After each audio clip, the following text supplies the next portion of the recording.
Database के record को normalise करने के लिए page number 42।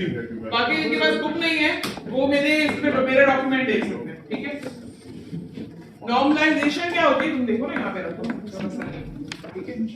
Initially all database, ठीक है, are characterised by large number of column and records.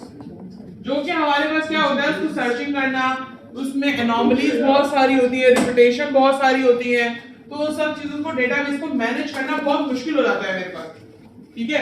Large number of record होता है, तो हम क्या करते हैं, नॉर्मलाइज करते हैं टेबल्स को, नॉर्मलाइज करते हैं डिफरेंट फॉर्म्स के अंदर। 1NF, 1 normal form, second normal form, third NF, third normal form, फिर आता है BCNF आता है, ठीक है। उसके नीचे आता है फोर्थ। लेकिन हम अगर हम उसको आइडियलाइज करें तो 3 नॉर्मल फॉर्म्स होते हैं नॉर्मलाइजेशन के। नॉर्मलाइजेशन का क्या मतलब है भाई साहब, पहले पढ़ लीजिए। नॉर्मलाइजेशन का क्या मतलब है कि नॉर्मलाइज करना डाटा। जो रैंडम आपके टेबल में एक बहुत सारे कॉलम्स हैं, इतने कॉलम्स जिसकी मुझे कोई जरूरत भी नहीं है, ठीक है। इस तरह के कॉलम्स आपके पास पड़े हुए। पेज नंबर 42 में देखें, employee number, project ID, project name, employee name, grade और सैलरी। सही है।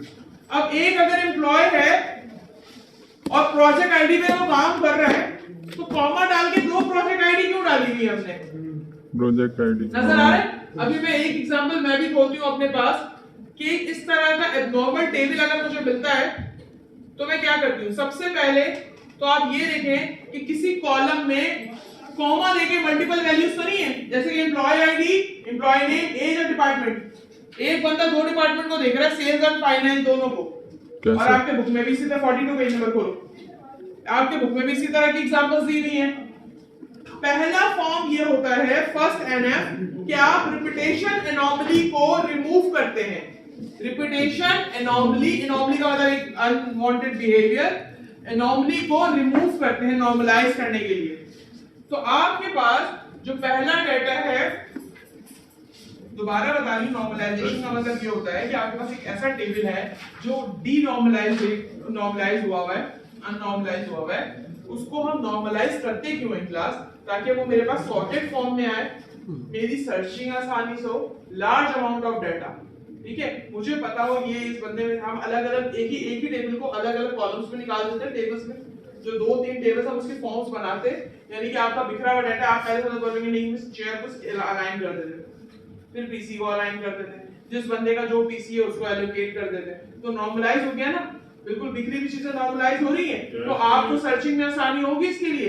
तो नॉर्मलाइजेशन इसका मतलब यही, ठीक है। जहां बहुत लार्ज अमाउंट में डाटा होता है, सर्टेन ड्रॉबैक्स होते हैं उसके, तो इसलिए हम क्या करते हैं, उसको नॉर्मलाइज करते हैं।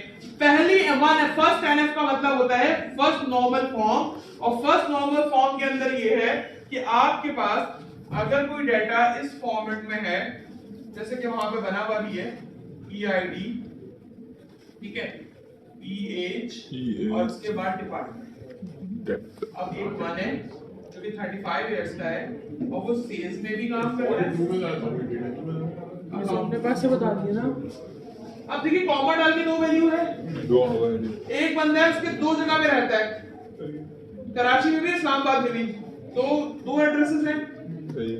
पहली बात तो ये फर्स्ट NF में ये होती है कि आपने रिपीटेशन एनोमलीज को खत्म करना है। रिपीटेशन एनोमली का मतलब क्या होता है, एक ही कॉलम के अंदर एक जैसे मल्टीपल डाटा का होना। 112 भी है आपके जो बुक में है, उसमें 113 भी है और 124 भी है आपके पास, ठीक है। अब इसको हम क्या करेंगे, हम रिपीटेशन एनोमली को हटा देंगे।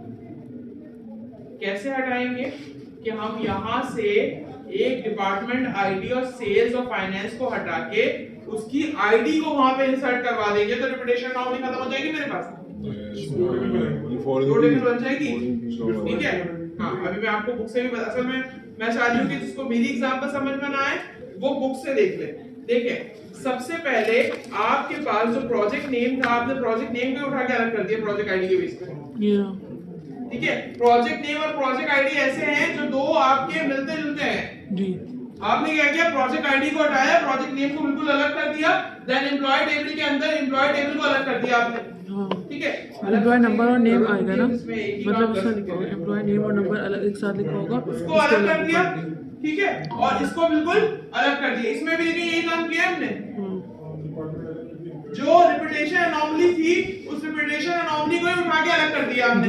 इसमें अलग अलग करना होता है, मतलब जैसे मैं इसमें और आईडी और नेम, अगर एम्प्लॉय एक एम्प्लॉय लिखा हुआ आईडी नेम साथ लिखा हुआ है तो एम्प्लॉय आईडी अलग कर देंगे और एम्प्लॉय नेम के साथ अलग कर देंगे, ये और उसमें